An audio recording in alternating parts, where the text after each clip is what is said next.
Mohamed Salah, more like can't score a penalty Salah. Welcome back to Old Man Media, where we discuss all manner of things, including sport. Apparently now sport. You know, put me on with Gary Lineker. Oh yeah. Not Gary Lineker. Put me on with Gary Neville.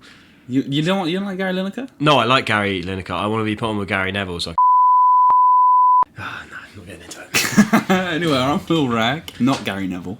Paul Buchanan. Yeah, I feel like I'm probably going to cut all this intro because we're not talking about football today. We're talking about Jonathan Richman. It has nothing to do with football. And I feel like if Jonathan Richman were to listen to this, he'd already have tuned out. But yeah, today... That's soccer to you, Jonathan. Soccer.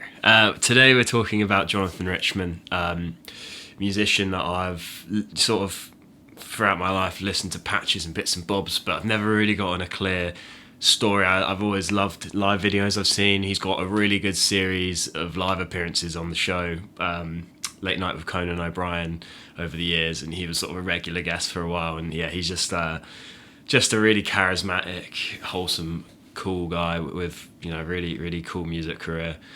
So I thought it would be a great excuse to do a series on him on the podcast and learn more about him. I've been reading this book. Let me go get it.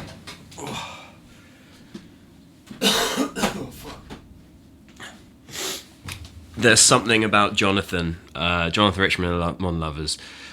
Tim Mitchell was the author. I like that on the front of the book, books have always got a quote to drive them home, and it just says, "I love Jonathan Richman, Lou Reed." You're like, yeah, okay, cool. But yeah, you can't really talk about him without talking about the Velvet Underground, which we'll get into. And yeah, the book's title, there's something about Jonathan. He was in a film, Something About Mary. Have you heard of that film? No. It's just like a rom-com with Cameron Diaz. Oh, right, no. Wait, maybe I have seen that. His music kind of underpins the film, and he actually makes an appearance in it, which is really? It's just another sort of weird part of his career. He's just... I don't think he cares too much about image, and he's just like a very down-to-earth, doesn't care about fame, sort of every left and right turn to avoid fame, essentially. A little bit self-sabotaging, kind of similar to Fred. Which is like the sort of guys that we like to do a focus on here on Old Man Media. So yeah, start off right at the beginning of his upbringing. He was born Jonathan Michael Richman, May 16th, 1951 in Boston, Massachusetts. The landscapes of Boston would influence his early music quite a bit. Yeah, I mean, I've listened to a lot of Modern Lovers or Jonathan Richman, but I've heard, obviously, New England. Yes. And that's obviously... The chorus is like, I've been to Paris, I've been to Rome, but there's nothing like my home, or something like that. Yeah. It's great. Yeah, it's really good. It's really infectious. Yeah, I mean, he grew up in sort of the suburbs of Boston. His next door neighbour for 8 years, this guy called John Felice, would later become a founding member of his band, the Modern Lovers. He's got a few quotes from this book that I sort of put up to find out more about Jonathan's childhood. And he said that for him, that part of Boston was just a dead boring suburb. It was just tract housing, flat, just single-story ranch houses, really ugly and nothing exciting going on.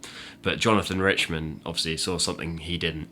His mother was a remedial reading teacher, and his father was a travelling salesman. And we'll go into this in a bit, because it's another sort of part of his life that really became quite informative for his music and quite inspirational. But in his adult life, Jonathan was able to recall his parents singing to him from a young age, beginning the lasting emotional impact that music would have on him.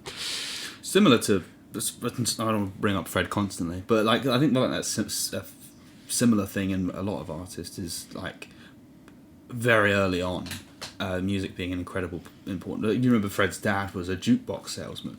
I think that's very interesting how early on, you kind of get turned on to music and you start listening to it any way you can. Those very early influences are always the most important.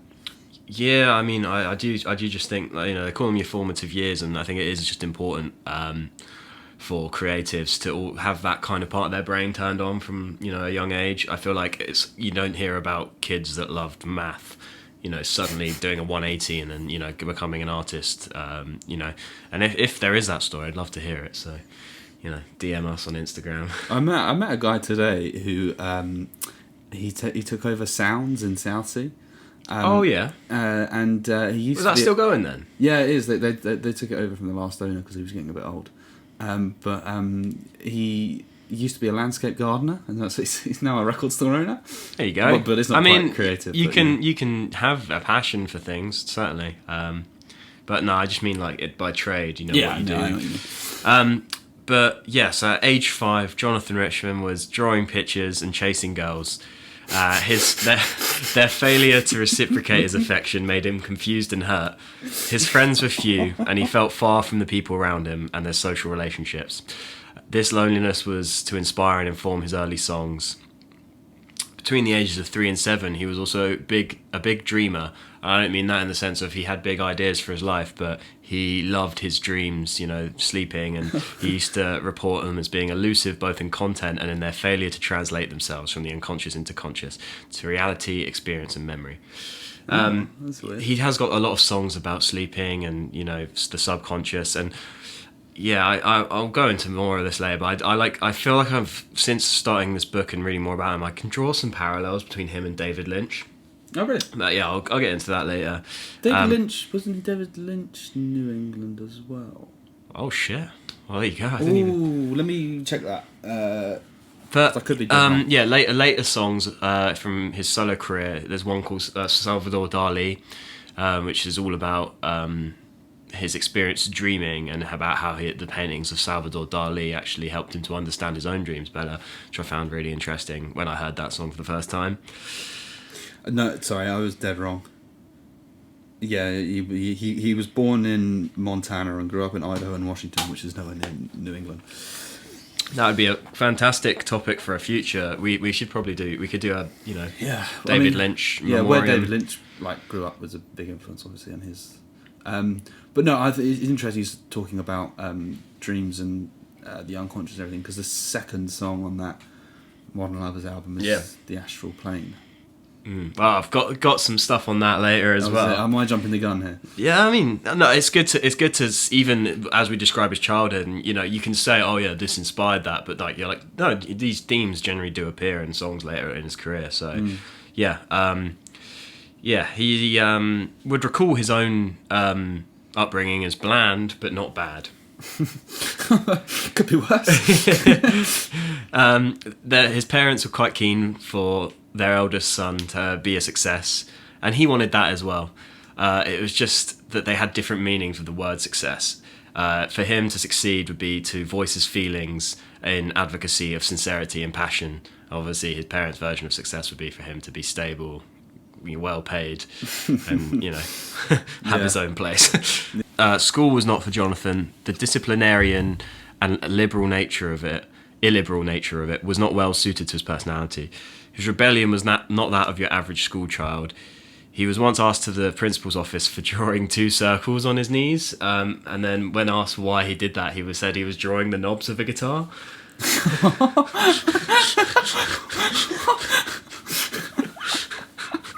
How old was he then? Probably 7, 8. Right. He played clarinet for 3 years. That was his first experience with a musical instrument, probably through band. And then he moved on to the more rock and roll friendly saxophone. But in 1965, his father brought him his first acoustic guitar, and he would later pay for his first electric guitar and amp too. So, going into his teenage years, in 1967, at 16 years old, Jonathan heard a song on the radio that was like nothing he'd ever heard before. He was intrigued enough to make a mental note of the band's name, The Velvet Underground. Shortly afterwards, a friend of his had acquired a copy of the album that song was off of, The Velvet Underground and Nico. But his friend didn't like it and was looking to get rid of it.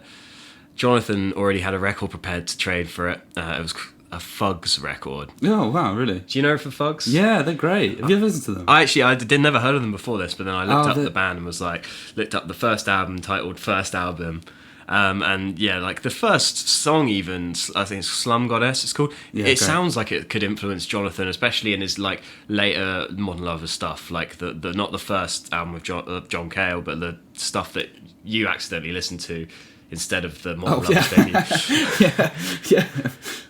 We'll get onto that in a bit, but the Fugs are so good. Julie Kupferberg was a great poet. He was really good. Because have you ever seen Burn After Reading? Yes. The final song in that's the Fugs, CIA Man. Oh, okay. Yeah, CIA Man. Oh no, CIA Man. It does feel quite in line with Jonathan's. It's almost vibe. kind of like proto-punk a little bit. Yeah. And it's like it's got like stylishly out of tune, I'd say, with like the and it's a bit, it's got the bluesy kind of stuff, tambourine, like it does feel like in the same universe as the Velvets and Modern Lovers. Less well known though. I think they're really good, worth a listen to. Yeah, the Fugs, Fugs. It's a funny band name as well, right? Great band name. Yeah. His friend put side 2 of the Velvets' first album on, and from the first note of Heroin, Jonathan felt a kind of chill that came from the awareness of great beauty. He saw in the Velvets' music and the way that they presented it a sincerity and honesty, and a power and beauty that were to inspire him. He was involved in a few local music magazines, one Vibrations and the other one called Fusion. Vibration was more of a fanzine, sprung from the punk explosion in the late 70s. He contributed reviews, stories, drawings, and Fusion was actually more of a regular magazine with its own office and like a larger budget, and would later go on to publish books. In the March 1967 edition of Vibrations, a review of the Velvet Underground and Nico by Jonathan was his first attempt at bringing the music to a wider audience. And then in September's issue, he wrote a piece on the erotic power of the Velvet Underground and the New York art scene.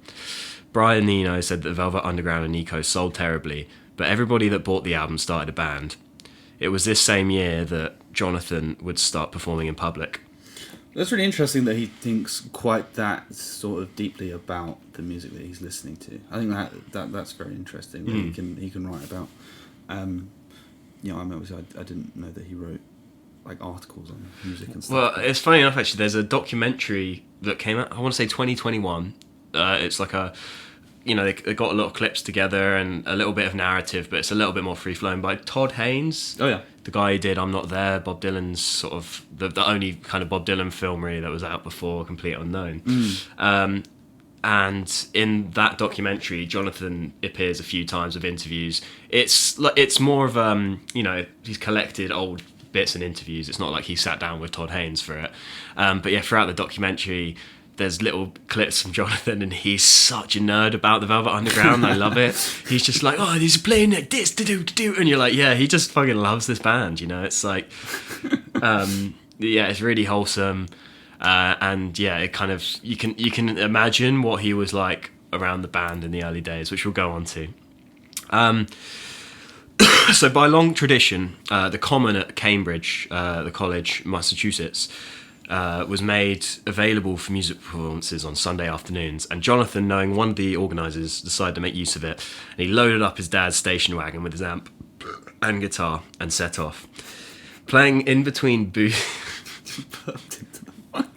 Shall I redo that? Nah.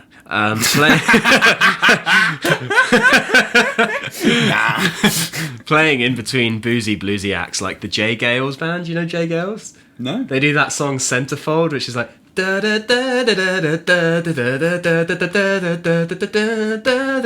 it's a little bit Springsteeny. The drums come in, hey, it's a fucking goofy ass song. Not sure what the audience would have thought of Richman coming on after that, but John Felice remembers, what struck me most was that he just looked so naked there. He looked completely different from anyone else at the time. This was back in the hippie days when everyone was stoned out of their minds on acid and shit. Some of the people would yell, "Get off the stage, man." His trademark was a white vinyl Harley Davidson jacket and a blue turquoise Stratocaster. Kind of vintage as rock and roll as they were approaching the 70s. Sometimes the guitar would only have 2 strings, and his facial expressions were various and intense, his technique minimal and singing unconventional. the emotion behind the songs and their performance was enough to elicit a positive reaction from at least some of the audiences. 3 or 4 admirers out of each 100 or so would be enough to keep him going. Despite his slightly polarising performances, he was asked back to the Common every time. So despite me talking about him growing up being lonely, he was never shy, and he actually had no problem playing to indifferent crowds or hostile ones. Sometimes that's such a great ability to have as a performer, just to be able to play. I mean, that's something I definitely couldn't do. I mean, throughout this episode, you'll hear stories of him just being face to face with people, fucking hate his music and hate him, and just like but he just doesn't care. And you know what? That's like a place that you kind of have to reach, I guess, as a performer that really believes in his art. It's like he's reaching Nirvana or something. Oh yeah, I mean, I see that again in David Lynch of just being like, oh, no, I'm going to do this with my film. And, you know, the only one time that he buckled of his artistic vision was Dune, and that obviously was a complete flop. Yeah, that's not his fault, though. No, but I mean, he kind of decided to play ball with the studio, or maybe was forced to. But anyway, I see a lot of similarities in just their self-belief in their art, and their belief that what they're doing is worthwhile. And I think every artist needs to start from that point of belief in themselves, I think. But yeah, so when Jonathan was younger, his dad was a travelling salesman, and sometimes he would take Jonathan around, travelling around New England, and he used to sell food to army bases. And, again, some of the landscapes are pretty bleak, Coca-Cola stands, billboards, road signs, stop and shops. Do you see what I'm getting at here? Oh, is that a song? Yeah, the Roadrunner. Oh, right, yeah, stop and shop. By at the stop and shop. Yeah.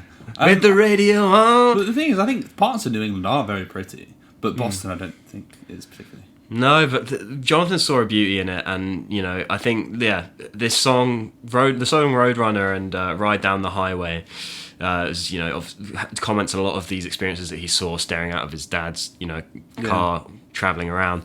Howard Johnson's restaurants. Have you ever heard of those? No. Hojo's. So he writes about them in some of the songs. There's a song called Howard Johnson's. And a song called I Grew Up in the Suburbs, but I couldn't find a recording of them online. But yeah, it's a American hospitality brand founded in 1925, known for its iconic orange roofs and formerly the nation's largest restaurant chain. So I guess it's like a 50s diner chain, right? I imagine. Yeah. And Roadrunner, he does mention Howard Johnson's on Route 128 when it's late at night. We're heading up north up to Boston, heading south from Boston, which is from Roadrunner Thrice, is the version it's called. But I think it's like a live take from something on... The thing about Jonathan and the Modern Lovers is they never really officially released an album. There's lots of compilations, and there's a demo from this studio, a live recording here, so you're kind of going back through the work and compiling it, and you have to do a bit of research into where it's from. But this Roadrunner Thrice is from 1977 apparently. But yeah, and there's another song, Ride Down the Highway, which for me sounds like I'm going to talk about my own experience with songwriting. Sometimes I write a song and then I'll write another song, or even like a month later I've written a few songs in between, I write another song, and I feel like there's these two songs, they're very similar, they maybe come from the same part in your brain, or playing on either similar chords, similar lyrics, but I almost like look at them as like the bastard twin of the other song. And sometimes it works and you can put it out, and sometimes you're like, no, I need to pick whichever song's best and just fucking go with that. And I feel like this song Ride Down the Highway feels like the bastard twin of Roadrunner, the less popular one, but it's got a lot of similar themes. Ride Down the Highway, Never Leave My Side, Massachusetts Moonlight, Radio and its layout, all lyrics from Ride Down the Highway, but it sounds like they could just be thrown into Roadrunner. And also this song contains, there's a line where it's like, yes, you are my girlfriend. And it's like, this is another theme that Jonathan would go into, this kind of like, I don't know, glorification of the girlfriend, I'd say. Being a wife guy. On the Roadrunners, on the Modern Lovers debut, there's two, the song Someone I Care About, and there's the song Girlfriend. G-I-R. Do you think that's partly because... F-R-I-N, that's a girlfriend. Partly because he struggled so much with the relationships in his younger years? There's definitely some of that, of like he wants one so badly and his loneliness and stuff, that he's singing about it. Which is another kind of raw, vulnerable element which would receive mixed reviews at shows. You're just like, who is this kid singing about his loneliness and stuff? And to the masculine ego, fucking Eagles crowds of the time with their bandanas and long hair, and they've just got this short-haired kid talking about how he can't get loved, and they're like, dude, just smoke a joint and fuck some bitches. So yeah. I think that's funny because actually, like, that, not the album I listened to by accident, not by accident, but like, basically I had homework to listen to the first Modern Lovers record, and I didn't. I listened to the other one that came out the same year, which is the wrong one. F on that homework. But I thought on that album cover he's a very good looking guy. Yeah. Because I'd seen pictures of him like recently, and he's kind of looks a bit nerdy or whatever. But I don't know, he always seemed like quite charming as well. Yeah, I mean, I watched a live video last night. It was on some Swedish TV show, and it's like, he looks very handsome, but he's dressed in these dorky clothes, and he's singing like he does a version of New England, and some of it is a little bit like kitsch. It's a little bit like, there's a song like Ice Cream Man, and it's very childish and naive, and like, I don't know, it is just a weird mix of things, but he was a sexy guy, I think, despite that. And yeah, so when he was a kid as well, he used to cycle around the suburbs of Boston with his friend John Felice, who reports Jonathan actually choking up and crying sometimes, seeing radio towers and beacons flashing and power electric plants. Oh, and it's that's like, quite sweet, actually. It's sweet, but it sounds like something out of a movie. It's like, do people do that in real life? But you know what? He was just a very highly emotionally in tune guy. Yeah, I don't know. It's interesting. I spent a lot of time kind of not resenting, but like kind of wishing I was from somewhere else, but to be that at peace where you're from and where you live, and loving it that much. I think there's a lot to be taken from that. Yeah, I mean, I think growing up in the age that we have, we've got so much media that comes from other places. I grew up with a lot of American television, so I've always glorified American culture. Even now I'm talking about an American artist, I'm not sat here talking about, I don't know, Robbie Williams, Joe Strummer or something. Yeah, what's Joe Strummer? But yeah, like, I think being at peace with where you're from and your roots is an important part of being an artist as well, maybe, and understanding, the kind of base that you're launching from when you're exploring art. So now I'm going on to the Boston Tea Party, which was the regular venue that the Velvet Underground played at. Summer of 1967 was Jonathan's first time showing up to a show, and he showed up around 3 times to this place without talking to anybody. It was a sort of home away from home for the Velvets, them primarily being New York based, but they did get quite a good reception in this venue in Boston. So sorry, it's called the Boston Tea Party, the venue. Do you know what the Boston Tea Party is? Oh, right. It's to start the Revolutionary War in America, to kick out the Bloods. In Boston, they dumped loads of tea into the river. And that was like an act of like the English out. There was like a reason for it, and like there was something like the tax levied on it or something like that. But that's what it's from. Oh, interesting. Yeah, I mean, I guess it's just an edgy name. Well, no, I mean, it's an American pride thing. But funny enough, I say 3 of the members of Velvet Underground have recollections of meeting Jonathan. So Mo Tucker, drummer of Velvet Underground, said he would come to the shows and come very quietly into the dressing room, which was huge, and just stand and watch and listen. It took him a few visits before he spoke to anybody, and when he did, we all liked him. He was obviously very intelligent and well-read and was fun and interesting to talk to. Sterling Morrison said, I just remember his smiling face. Jonathan would always play you his latest song whenever you saw him. If he had a guitar, he would show you what he'd just come up with. If the Velvet Underground had a protege, it would be Jonathan. John Cale said, the Boston Tea Party itself was kind of a wreck. Jonathan would show up persistently with poems, scribbled poems that he'd written about this, that and the other, mainly about the band. We had no idea that he was going to become a musician. So kind of mixed, I don't know, the stories don't really collate here. Like, Sterling saying he remembers him showing up with a guitar. John Cale's like, you should just read his poetry and stuff. Memory's a funny thing, isn't it? But, I think from the documentary I watched by Todd Haynes, Jonathan seemed like he was just like a groupie. He just hung around. He was such a like fan. He was just like a little kid hanging around. And you know, you can imagine it. His personality is very naive and childlike. Probably would have just been like a little fanboy. Yeah. So this was the first time that they met. But yeah, he met all of them after a few times of attending these shows in Boston. He was quiet the first few times, maybe a bit shy because he cared so much about it. But yeah. It's interesting, this link between the Velvet Underground and Jonathan, because on first glance it doesn't seem like there's too much crossover. Jonathan didn't really do drugs, was quite like, yeah, I don't know, not as I get, he's glorified the girlfriend, he's not about kind of like sleeping around, he's not exactly rock and roll by any traditional standards.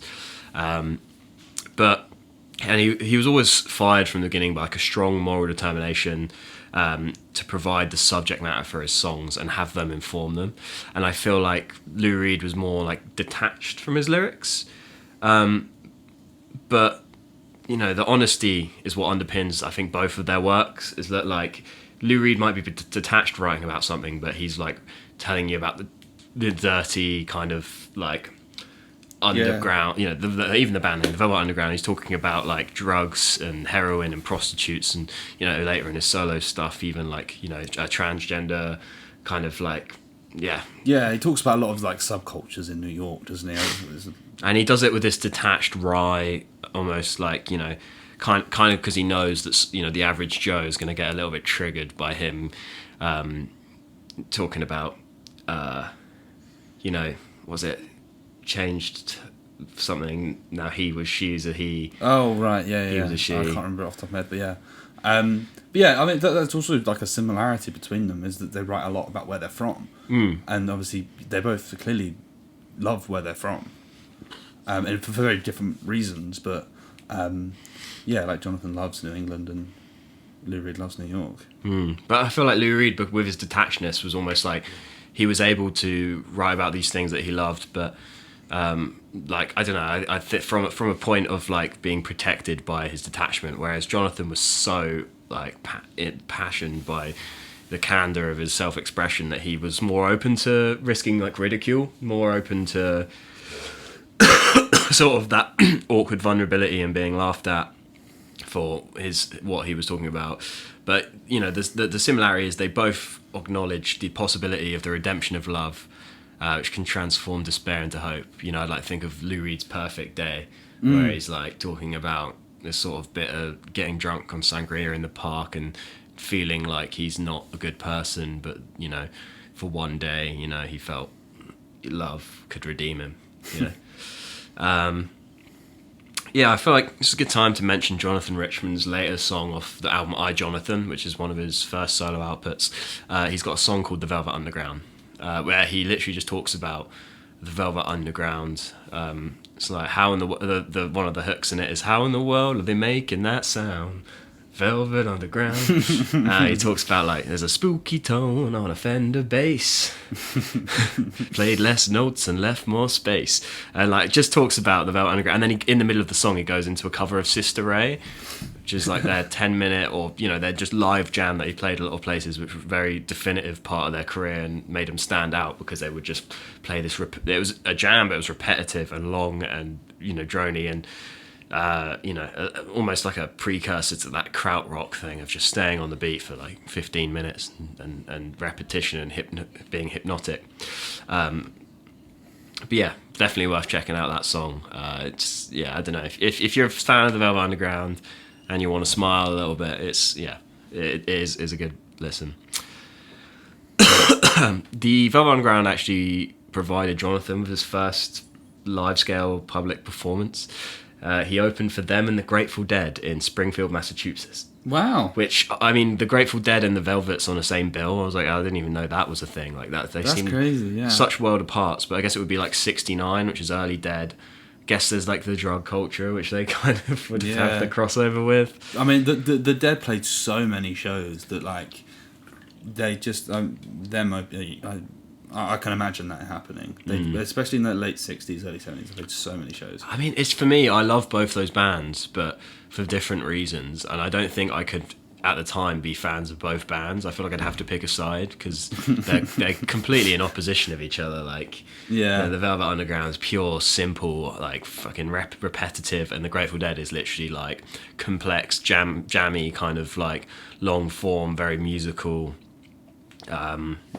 Less experimental maybe in some ways. I don't know, I guess they've got their like more experimental tracks, but I don't think in the late 60s they weren't doing that stuff. I think you listen to the Dead late 60s, 69 was when they were doing Dark Star and shit, right? Oh yeah, true. Yeah, okay. No. But I was thinking, because actually if you listen to their first album, it feels like quite pretty simple, like 60s music. Like listen to Golden Road and it just feels like that could be by the Zombies. I don't know. But by 69 I guess probably. So Jonathan basically asked if he could go and open for the Velvet Underground, and then Sterling was like, "Can't see anyone stopping you," because I guess he was backstage with the band, and he asked. Never know unless you ask. he asked Sterling if he could use his guitar, and he said yes. He played 4 to 6 songs to a very uncertain effect from the crowd. By 1969, after occasional visits to New York to see the Velvets and Lou Reed, during which time he actually met Andy Warhol at the factory. Oh yeah. Jonathan promised his parents he'd graduate high school, and then once he'd done that, he went off to New York to pursue his career as a performer. When he arrived in New York, he renewed his connection to the Velvets and stayed on Steve Sesnick's couch. Steve Sesnick was the manager of the Velvets for a couple of weeks before moving into Hotel Albert. Hotel Albert is kind of like a Chelsea hotel type of building. There was lots of famous people that had stayed there. It's located in Greenwich Village, the neighborhood in Lower Manhattan, New York. And Robert Louis Stevenson, you know him? Yeah, he lived Jekyll and Hyde. Yes, he lived there. Oh, really? Did he write Treasure Island as well? Yes, he did. Yeah, he wrote lots of books. Mark Twain lived there. What? This is the Albert Hotel? Hotel Albert. Hotel Albert, sorry. Walt Whitman. Oh, yeah, wow. Someone called Hart Crane. Don't know. Thomas Wolfe. Yes. And then music artists like Joni Mitchell and James Taylor. Wow. I feel like James Taylor... So when he moved to New York, he recorded in Apple Studios, his first album, famously recording in between the Beatles' White Album whenever there was a room for I didn't know that. And his first album was a flop, and he became a junkie, and there's a story about his dad having a phone call with him and hearing he wasn't very well.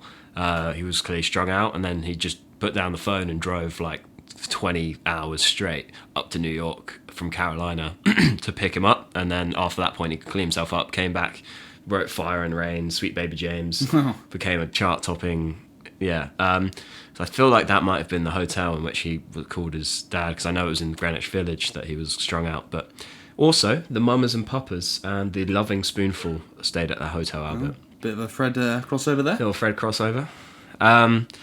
The hotel was also known for hosting radical political thinkers, and during the 1950s was a reputed meeting spot for members of the Communist Party. Wow, really? Although I don't think Jonathan ever really concerned himself too much with politics. No.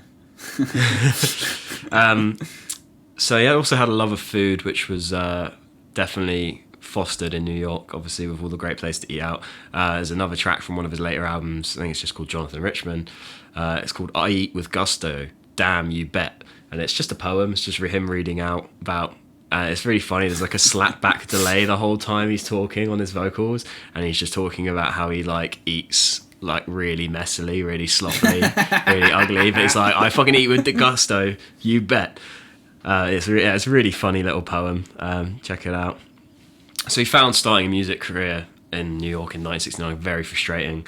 He once took his guitar to the roof of the hotel and started playing to unsuspecting pedestrians. But when the police... Just like the Beatles. When the police arrived, he was nowhere to be found. In 1970, Lou wrapped up the Velvet Underground and moved back to his parents' house. Jonathan took a break from New York and went on holiday to Europe and visited his cousin in Israel. That's all I got on that. No, he does say in New England. New England, I've seen Israel as arid plains. Yeah. But they're beautiful, but so is Maine. It's so funny. It's just fucking, I'm not gonna lie, New England mogs Israel. I'll take Jonathan Richman over Netanyahu any day. Yeah, I bet Netanyahu never wrote fucking Roadrunner. So in Jonathan Richman could have run Israel. he would have done a hell of a lot better job, I tell you that. When he returned to Boston after his holidays and stuff, he walked into a record shop in this place called Ken Meyer Square and started to write out an advert for a drummer. Before he'd even written down the word drummer, the man behind the counter said, "If you ever need a drummer, I'm the man for the job." This man's name was David Robinson, and he'd actually seen Jonathan play a couple of times at the Common back in the day. Wow. And he'd been sufficiently impressed. And then through him, they recruited their first bassist, Rolf Anson. And then they just needed a name. They needed something that summed up both the messages of Jonathan's songs and the way it was to be presented. After much deliberation, Jonathan came up with The Modern Lovers, the dance band of the highways. I think that was the full name. That's the full name. And obviously...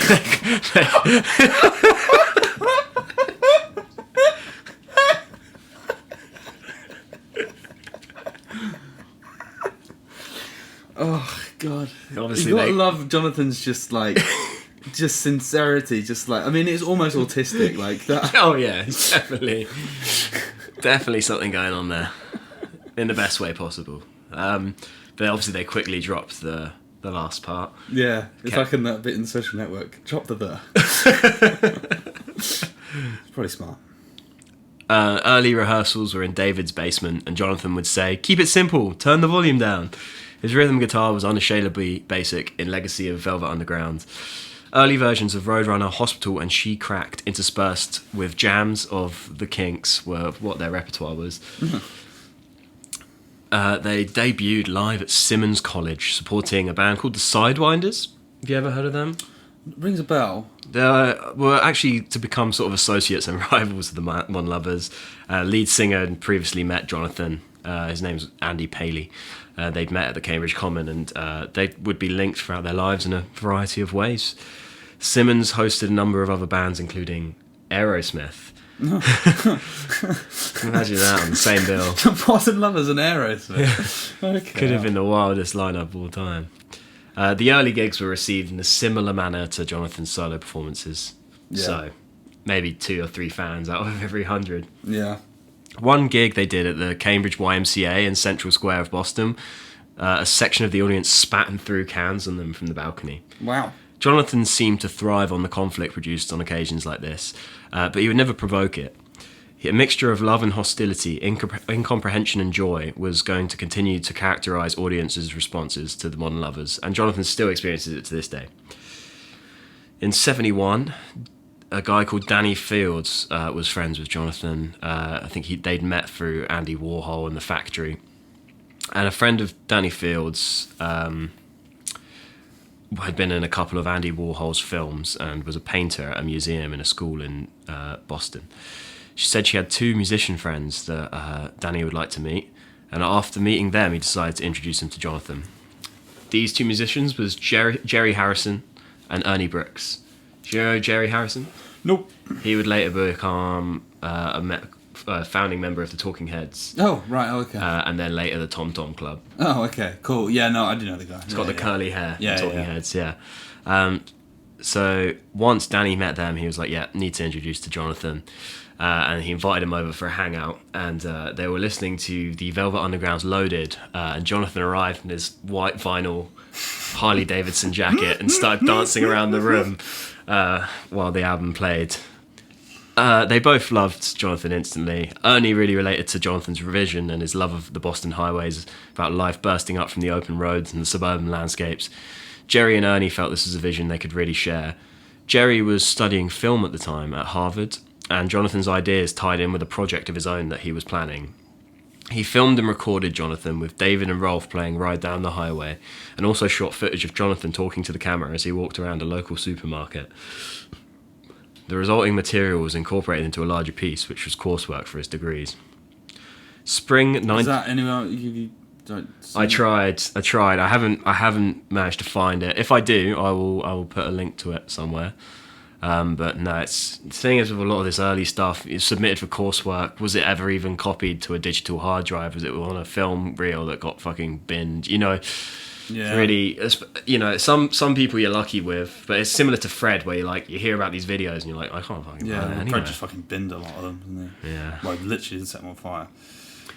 Yeah, it's not like today where, Yeah. you fart Backed up to and the it's cloud. on camera. Yeah. In spring 1971, Ernie and Jerry agreed to become part of the Modern Lovers lineup, and the original bassist Rolf Anson left. His lack of complete unanimity, being unanimous with Jonathan, being kind of behind Jonathan's vision, had reached its inevitable conclusion. Rolf says he has good memories of his time as a Modern Lover. He keeps in touch with David and sees Jonathan once in a blue moon. He went on to play in a band called The Human Sexual Response, who apparently were highly rated, but... With a name like that, it does make you question who came up with the original name for the Modern Lovers. Was it just Jonathan? It sounds like it was this guy as well. Yeah, let's get a bit of Modern Lovers in there. But I'm sure Jonathan's version of love probably differed a bit. So in 1971, they picked up where the original unit had left off, but with Jerry's keys added. I think this is probably the most definitive part of the Modern Lovers versus Jonathan Richman sound is, when you've got that debut Modern Lovers album, it's got the keys all over it, which definitely adds a certain vibe, which Jonathan wouldn't really ever revisit. He used to play a Rhodes or a Farfisa mini compact organ through a distortion unit made in Boston called an EU Wurlitzer, which produced the most obnoxious sound. The song She Cracked, off of the debut, has got a very good sort of demonstration of the synth, the keys, kind of distorted tones, almost like Doors-like, Yeah. Have you seen that? Sorry, it's that video Carl McLachlan playing keys. Yeah, I haven't seen that biopic, rips. but yeah. Val Kilmer's really good in it. But yeah, Carl McLachlan actually learned all of the key stuff. He's well, mate, he's a goat. Cool guy. Yeah. So Ernie and Jerry had some Harvard connections, and they began to play college mixes for student audiences. The phenomenon of these mixes is spoken about in one of the band's songs called The Mixer, brackets, Men and Women Together. And it's a really funny listen. You can imagine him playing this to college kids and just them feeling uncomfortable as fuck. Like, the lyrics are like, hey, how does it feel with sex all around? Don't you feel the tension? Don't you feel nervous? If you feel nervous, tell me now. Hey guys, how does it feel with the girls all around? How's your self-confidence doing? It's like a fucking piss take of the situation. Hey girls, how does it feel to be checked out? Do you notice the smell? Oh.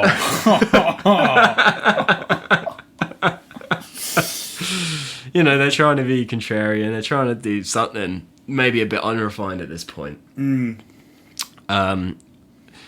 Yeah, I feel like the instrumentation of it is very sort of Velvet Underground's kind of vibes. Like, I've noticed in this podcast I say kind of vibes a lot. Yeah, I say a lot.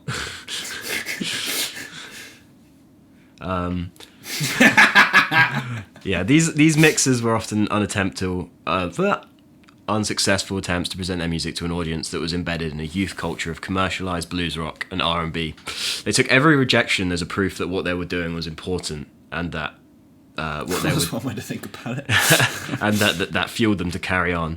They played songs that were often short, very sharp, and often pointed at the things their audiences held most dear.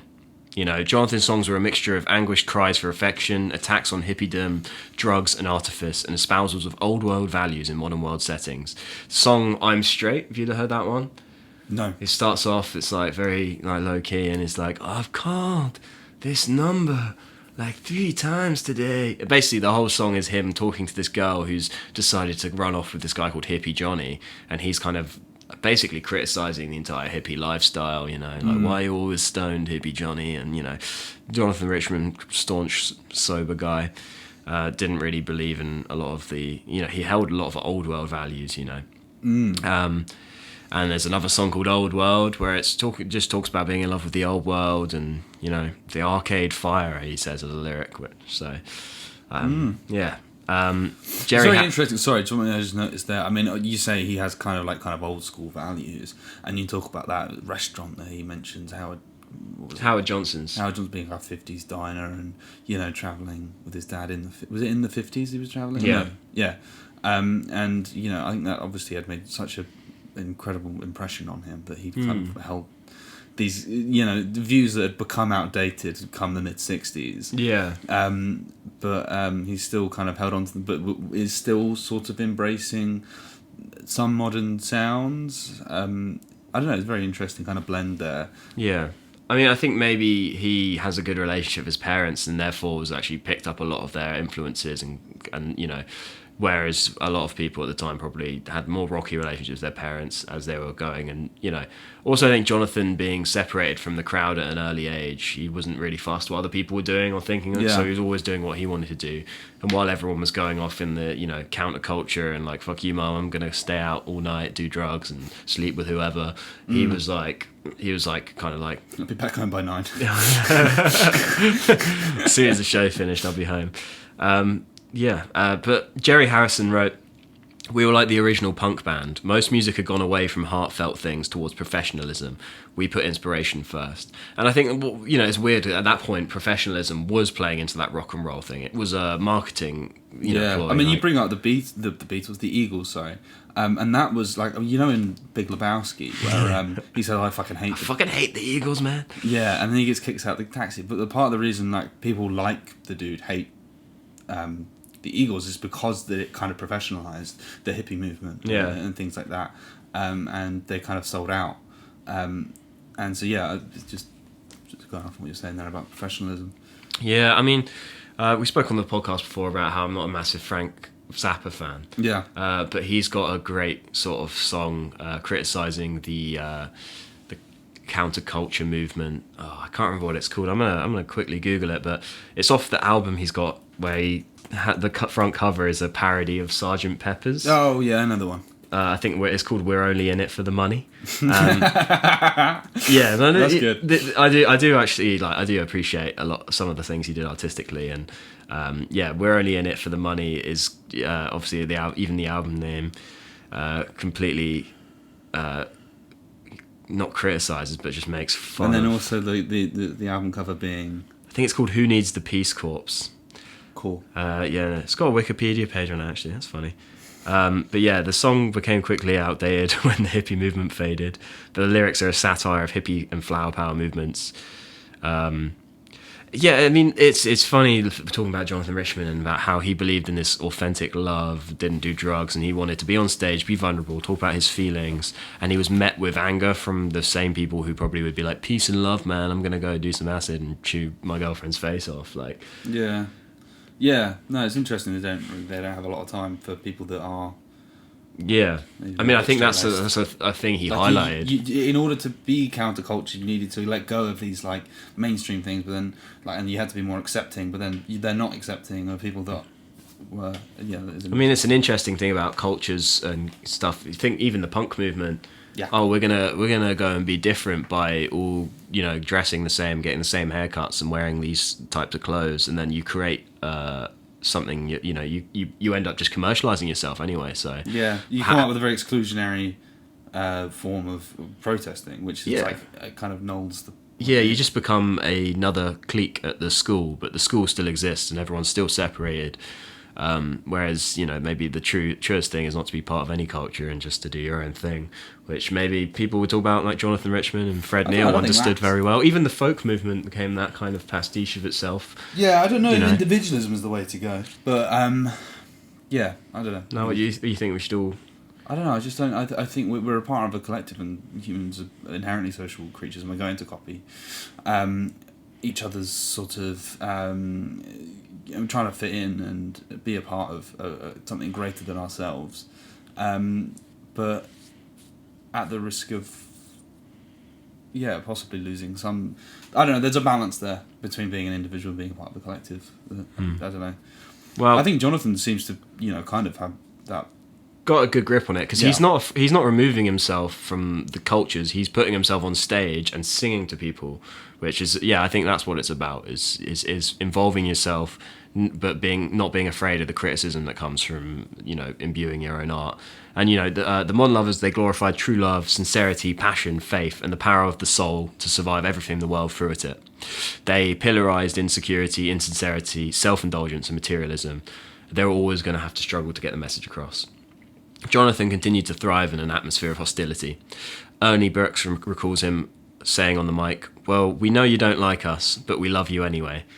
Jonathan would engage the contradictory elements of an audience and turn the aggression back on themselves, with the intention always of making them think and question. In John Felice's eyes, he was an original confrontational punk, way before anybody else was doing that kind of thing. He wasn't afraid to say how he felt, and if it hurt people or if it stepped on their toes, so be it. And sometimes the audience wouldn't be paying attention to them as they were playing their music, so he would stop the song and he'd be like, "Right, this one's really important, so I'm going to read the lyrics out."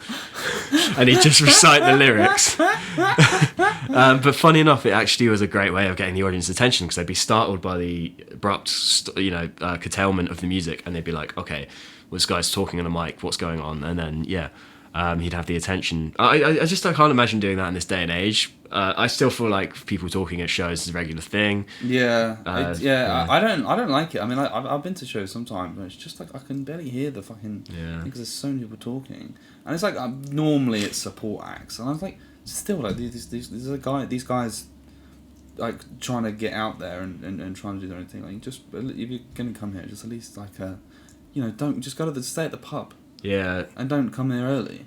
Yeah, I mean, I think I respect a lot of performers will just be like, "Hey, what are you talking about? Shut up."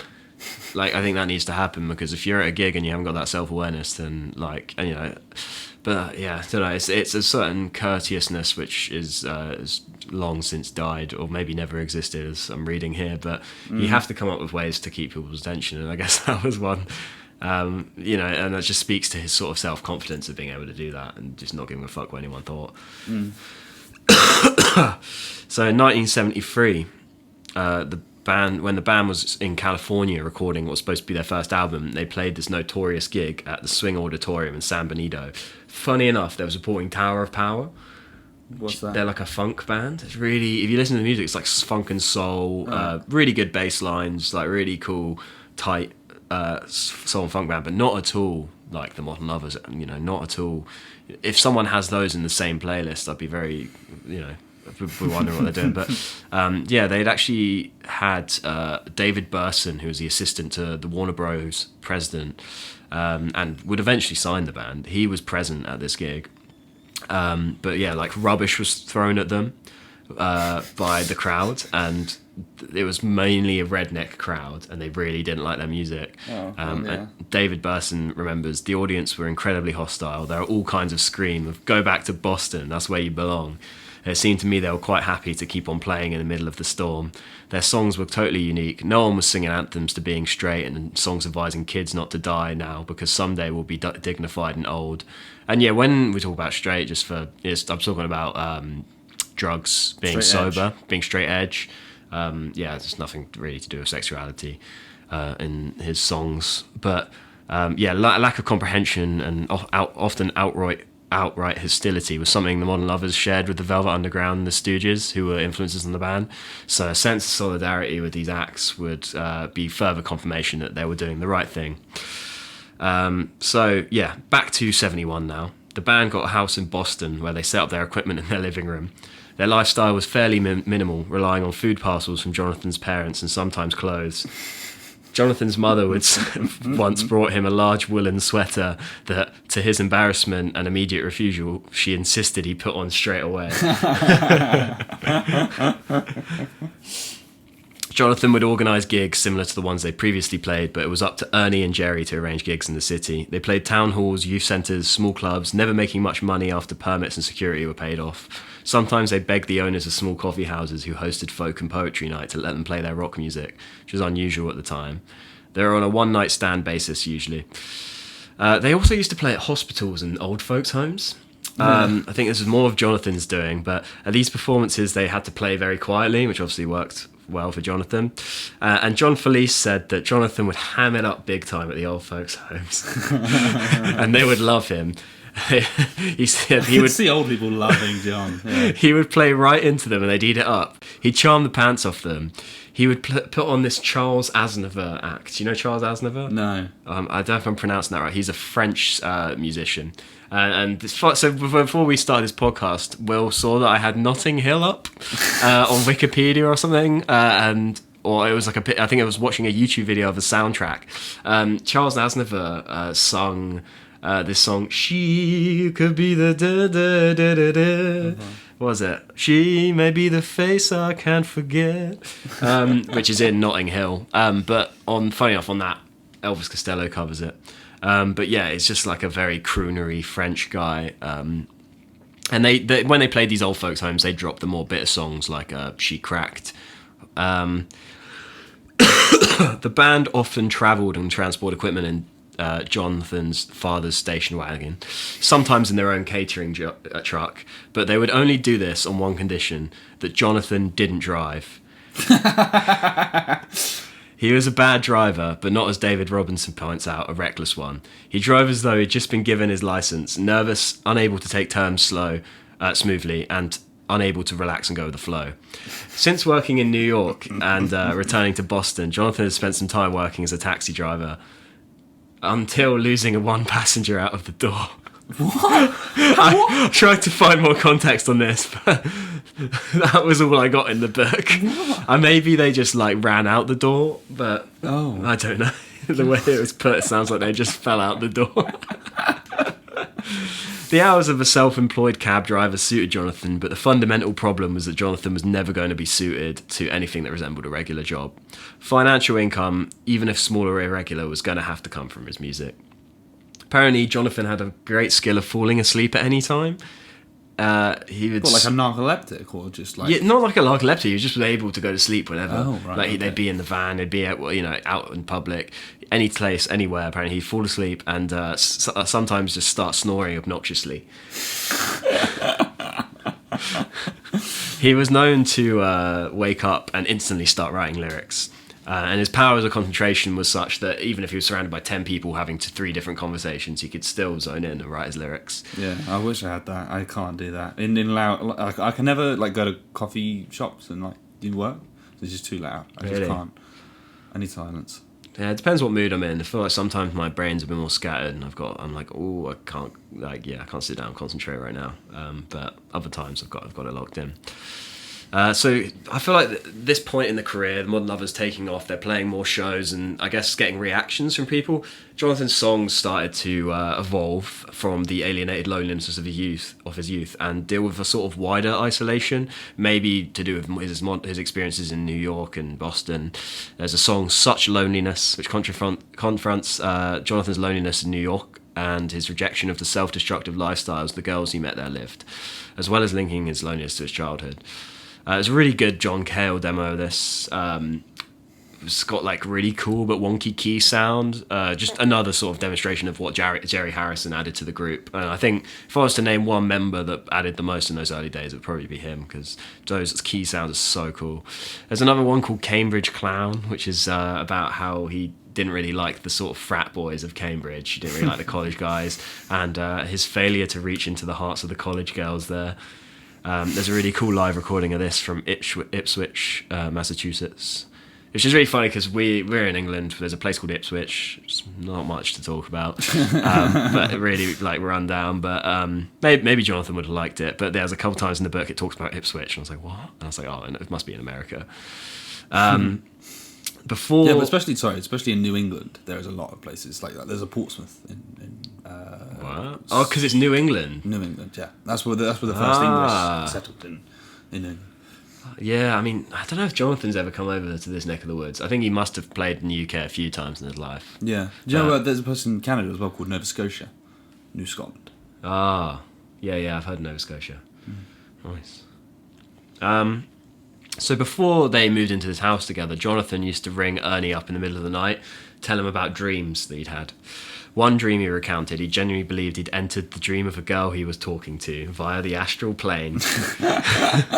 He was so determined that this had happened that he actually got Ernie to believe. He was like, oh, okay, this actually happened. Jonathan got into the astral plane and was hanging out with this girl on the astral plane.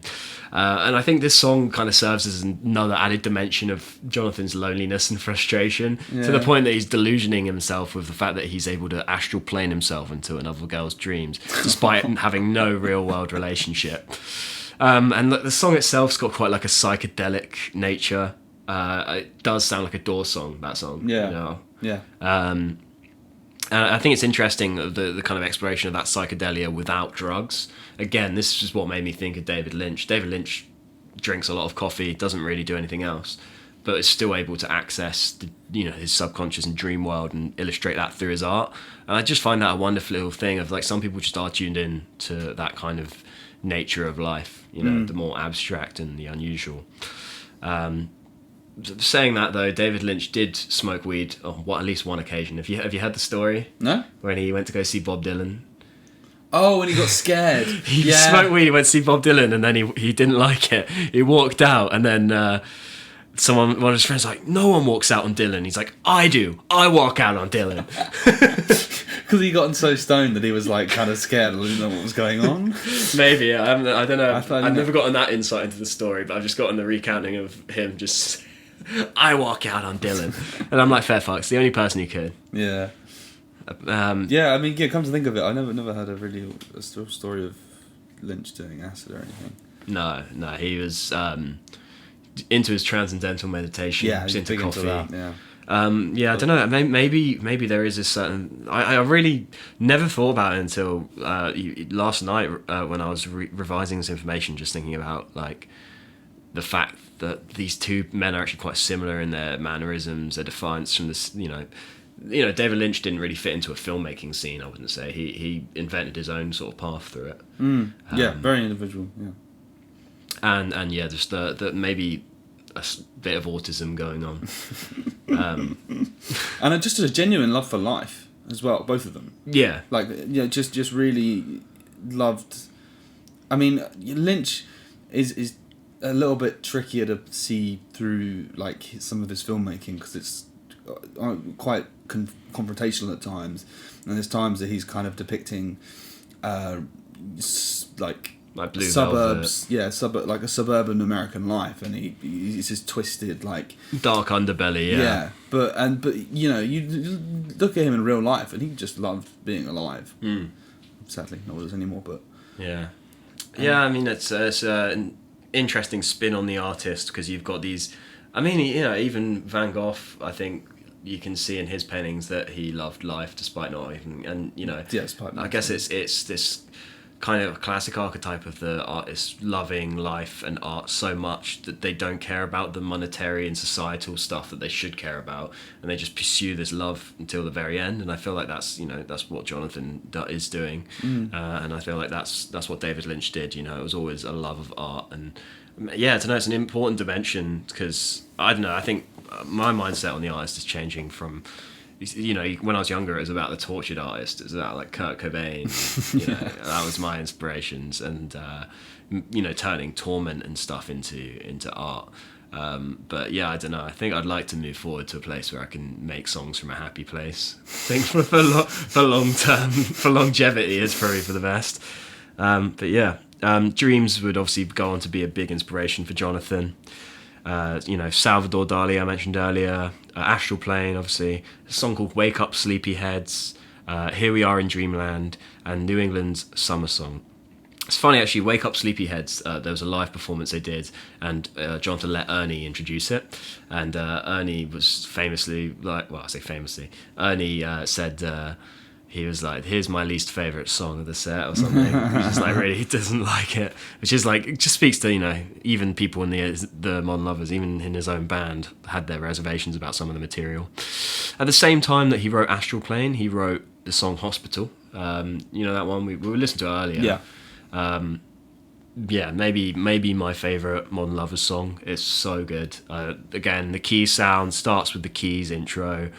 It's almost like a video game, like it's like a busted out arcade machine, which kind of harkens back to that kind of glorification of classic America.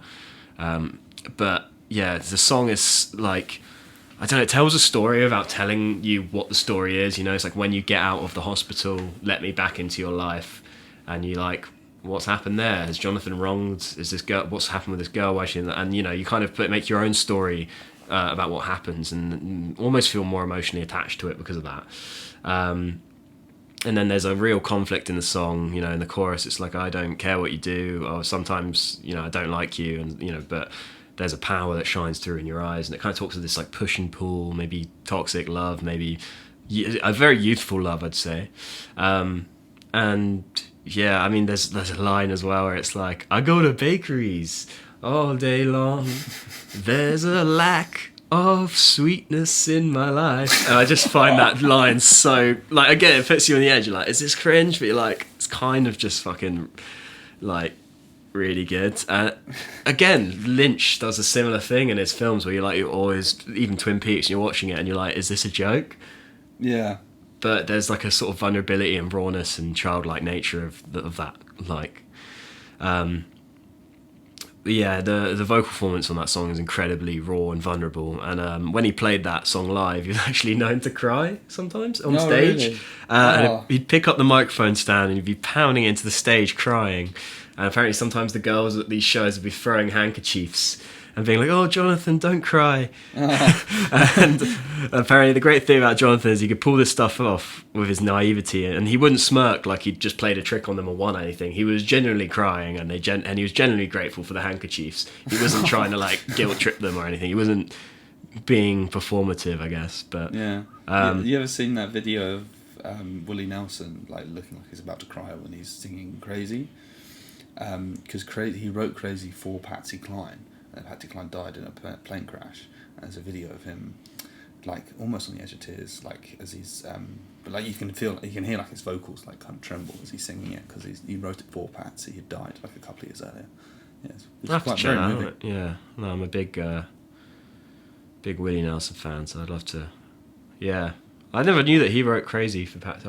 Yeah, because his early career he was more of a songwriter than a performer. He wrote like a couple of hits for Webb Pierce. There's some more songs he wrote, but I can't think of them off the top of my head. So, I'm Straight was a song I mentioned earlier about how he's kind of criticising this guy, hippie Johnny, this girl's dating. And they often started their sets with that song as like a manifesto, as a way to be like, this is what we're about. This is what you're in store for, anti-drugs, anti-hippie, anti-drinking. And most of the time, the audience were already in a drugged out stupor by the time the band came on. So it's like no surprise, that they kind of had bad reactions because they thought they were in the secure environment of a rock and roll gig. And then suddenly this band's coming on and telling you it's not cool to drink. And you're like, oh, be stoned. And you're like, well, I fucking smoked a joint an hour ago, so fuck you, I'm going to be stoned. One performance I was listening to has this thing where it announces a song and it's like, this is the closest we've got to a drinking song. Not that close though. It's called The Song of Remembrance for Old Girlfriends Who Now Live With Someone Else. And we wish them well and hope they find their true soulmate on Earth sometime. That's good. So yeah, Jonathan was really hitting his prime. His songwriting was really prolific, and he was writing songs about anything and everything. He'd even write songs about TV commercials he saw, and he'd bring all of these to rehearsals, which were often dropped if they weren't suited to his voice, or if they weren't, like, if he didn't think other people could sing them. I think that was important to him. He was sort of his own harshest critic in that regard. Visually, the Modern Lovers stood out. Jonathan's defiance of the uniform at the time contributed to that. He wore stiff-collared white clean shirts and like plain white t-shirts, straight-cut trousers instead of flares, and he often wore sneakers instead of platform soles. He would ask for a business cut at the barbers. But he never put pressure on the band to dress a certain way, and David would dress in more similar style to the times, sort of more 70s. autumn 1971, they made their first appearance in a recording studio, Intermedia, in Boston. They recorded Hospital, Roadrunner, Someone I Care About, and Ride Down the Highway. Although Boston was their home, they were now becoming more and more popular in New York within the circles in which the Velvets had been a part of. Since moving away from New York in '69, he still made frequent visits, appearing at Warhol's The Factory, mingling with the regulars such as Gerard Malanga, Danny Fields, and Ed Hood. Do you know Gerard Malanga? No. It's more of an Andy Warhol kind of world thing, but he was the assistant to Andy Warhol from 63 to 70. And the New York Times actually described him as Andy Warhol's most important associate. Oh, wow. So people like Gerard Malanga would come to the shows of the One That's Lovers. big, because he had a lot of associates. Yeah. Gerard Malanga would come to the Modern Lovers shows, dance, and then file rave reports when they got back home. Soon a real excitement grew around the band, comparing with the Velvets. Strange characters would show up at these gigs and film them, and there were soon hit parties with money and drugs splashed around, although Jonathan didn't know about the latter, and he would have strongly disapproved if he knew. Danny Fields, who I mentioned earlier, had been involved with Andy Warhol and the Velvet Undergrounds before helping to bring the Doors to the public. Wow. He also went on to sign the Stooges and later on the Ramones. Having known Jonathan from the early 60s and introducing him to Ernie and Jerry, he was not surprised to hear of the Lovers' increasing reputations and headed up with friend Steve Paul to see them. Steve was in the management business and looked after artists Edgar and Johnny Winter. They were impressed by the gig, and in 1971 they invited a rock critic of the then hugely selling New York Daily News to see the band at a speakeasy in Cambridge. She wrote a rave review of their performance, and her column triggered an explosion of a record company interest that may well, in its intensity, have been a factor in the band's eventual disintegration. Wow. And that's where we'll leave it for today. On the cusp of fame, playing gigs, starting to record stuff, branching out to New York, picking up steam in these art scenes. Yeah. Jonathan probably becoming more and more strengthened in his own obtuseness and, not wanting to conform to what everyone else is doing. Yeah. Yeah. No, I didn't know anything about Jonathan Richman before this, so this has been it's been interesting. Certainly painting an interesting picture. Yeah. Yeah. Cool. I'm excited to learn more. Yeah. Thanks for taking me on this journey, Paul. That's all right. We'll be here for round 2. I feel like this video is extremely long. I didn't know how much. This might be 2. Have to be 2. I think it's going to be like an hour 40. Yeah, this might have to be 2. But the thing is, I didn't really know how much, what I'd done. Like, I was like, I don't want to do too little and then have like 20 minutes. So I was like, it feels like we're not very far in the story either. No, he's not even released their first album yet. But I think it's interesting. It's all good stuff. It's all necessary. Yeah, I think it's been good. Cool. Well, we will see you next week for, is it Jaws? Maybe. We'll see what the plan is. Yeah. Take care, folks. See ya.